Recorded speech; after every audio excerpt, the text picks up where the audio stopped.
Nous revoilà pour la suite de notre histoire, le souffle du passé. J'aimerais vous faire une petite confidence. Vous savez, ce roman, je l'ai lu il y a bien de cela un bon bout de temps, donc je ne me souviens plus des détails de ce roman. Depuis hier que j'ai repris la lecture du premier chapitre, j'avais tellement envie de lire les autres chapitres, mais je me suis fait une promesse, c'est de lire avec vous chapitre par chapitre et ensemble on apprendra l'histoire. Chapitre 2. C'était l'année 1987. Oxane, qui était née et avait grandi à Abidjan, poursuivait ses études supérieures en vue d'obtenir un BTS de gestion comptable et financière. Elle s'était inscrite au groupe Pigé et l'examen était prévu au bout d'1 an. Ses parents diplomates l'avaient encouragée à continuer ses études jusqu'à l'expertise. Cette année-là fut celle qui marqua son existence. L'histoire commença dans la salle du théâtre du Centre culturel français d'Abidjan. Lorsque Ossan arriva, on annonçait le programme. Embrassant la salle du regard, la jeune fille constata qu'elle était pleine à craquer. On apercevait à peine quelques places vides au dernier rang. Elle se dirigea vers l'une des places. En s'asseyant, elle ne fit pas attention à l'appareil photo qui était posé sur le siège. Elle s'assit dessus et un grincement se fit entendre. Une douleur fulgurante lui traversa les fesses. Par chance, elle ne s'était pas blessée. Elle se leva avec une grimace de douleur et regarda l'appareil photo d'un air coupable. Au moment où elle évaluait l'ampleur des dégâts, un jeune homme arriva et s'exclama furieux. « Oh non! Qu'avez-vous fait de mon Polaroid ?» Oxane releva la tête pour voir un grand personnage avec un regard meurtrier. Et son accent était fort étranger. Et son accent étranger fort accentué n'était pas fait pour arranger les choses. Elle frissonna. L'homme la retourna face à lui et lui souleva le menton. « Hé, vous m'entendez? Je vous ai posé une question. Qu'avez-vous fait de mon appareil photo ?» On voyait bien qu'il était très en colère, mais cela ne lui permettait tout de même pas de la traiter ainsi. « Calmez-vous, lui dit-elle d'un ton ferme. Ne faites pas d'esclandre, s'il vous plaît. Je me suis assise sur votre appareil sans m'en rendre compte. J'aurais pu me blesser. Quoi? Mais dites-moi que je rêve, s'écria-t-il de plus en plus furieux. Je me déplace un moment, laissant mon appareil sur mon siège pour signifier qu'il est occupé. Je reviens le trouver en mauvais état dans les mains d'une inconnue et je dois me calmer. Quelques personnes se retournèrent pour les regarder. « Je suis désolée, je n'ai pas. Fichez le camp, coupa-t-il. Allez voir ailleurs si je suis. » « Mais écoutez-moi, cria-t-elle.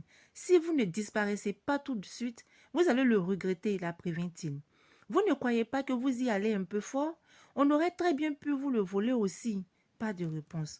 Oxane renonça. La pièce venait de commencer.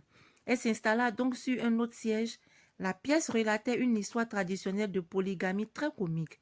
La salle était en ébullition. Tout le monde se tenait les côtes sous l'emprise du rire.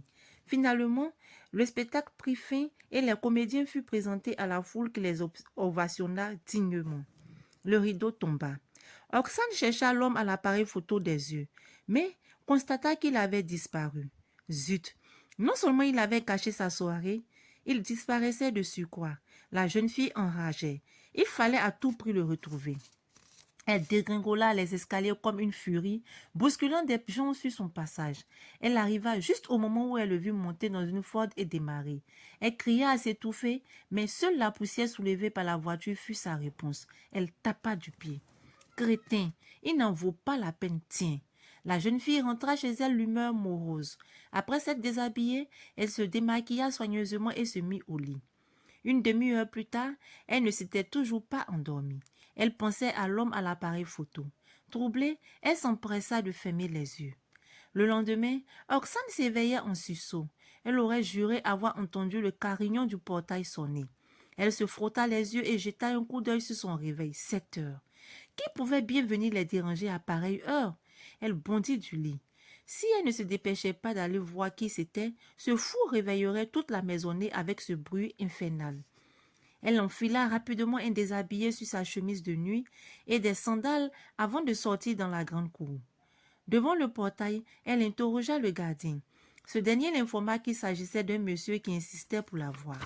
« Un homme qui veut me voir à cette heure?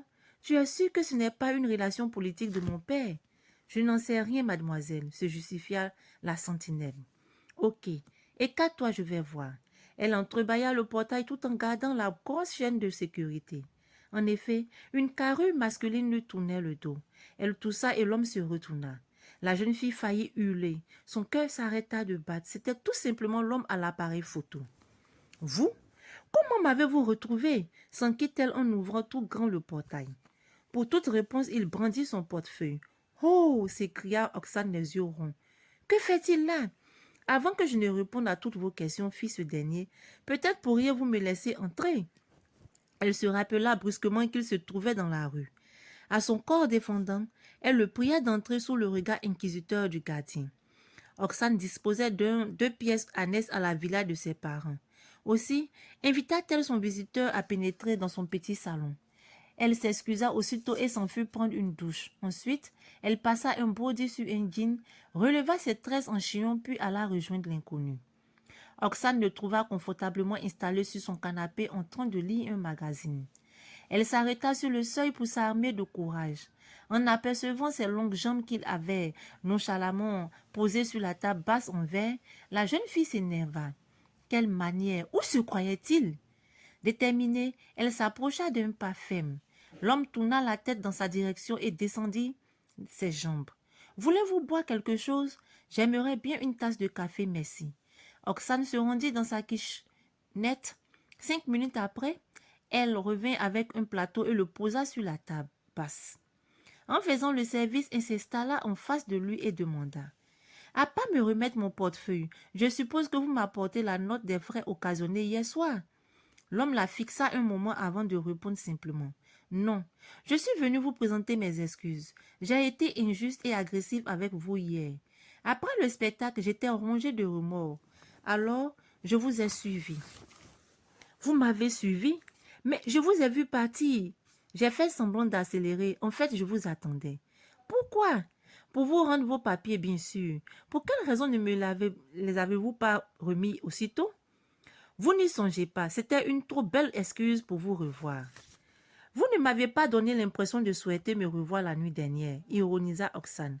Arrêtez de me prendre pour une idiote et dites-moi la raison de votre présence matinale chez moi, termina-t-elle en se levant brusquement. L'homme se leva à son tour et vint se planter derrière elle. La jeune fille s'agita. Son cœur se mit à cogner dans sa poitrine. Elle eut peur qu'il ne l'entende. Mon Dieu, et si c'était un bandit, un violeur ou encore pire, un assassin? N'ayez pas peur, je ne vous veux aucun mal. Si ce que vous dites est vrai, que me voulez-vous donc? Le visage de ce dernier se rapprocha encore plus. Prenant celui de la jeune fille entre ses mains, il lui répondit. Ce que je vous veux, si vous permettez, je vais vous en donner un bref aperçu. Déjà son souffle caressait son front, ses yeux, sa bouche. Leurs lèvres s'effleuraient timidement. Stupéfaite par son geste, Oxane était figée comme une statue. N'y tenant plus, et comme elle ne semblait opposer aucune résistance, il s'enhardit. La jeune fille ferma les paupières. Sa raison lui dictait d'arrêter ce baiser fou et de mettre cet homme à la porte. Mais son corps en avait décidé autrement. Elle était subjuguée par tant de douceur esquisse. Résister? Elle n'y songeait même pas. Les bras noués sur la nuque de son compagnon, elle se grisait de la magie de leur baiser, du contact infiniment sensuel de ses lèvres chaudes, excitantes et ensorcelantes à la fois. Oxane se serra contre lui, tandis qu'une flamme brûlante jaillissait des plus profonds d'elle-même pour l'embraser tout entière. Elle se sentait peu à peu gagnée par une étrange langueur, prête à s'abandonner corps et âme à l'extase dont il lui ouvrait les portes. Tourbillon merveilleux, envoûtant, insensé. « Arrêtez !» ordonna-t-elle en le repoussant. Un sourire se dessina sur les lèvres de son compagnon. « Arrêtez?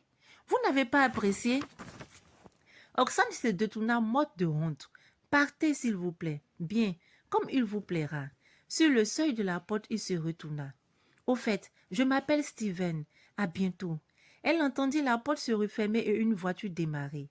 Comment avait-elle pu s'abandonner entre les bras de ce grossier personnage?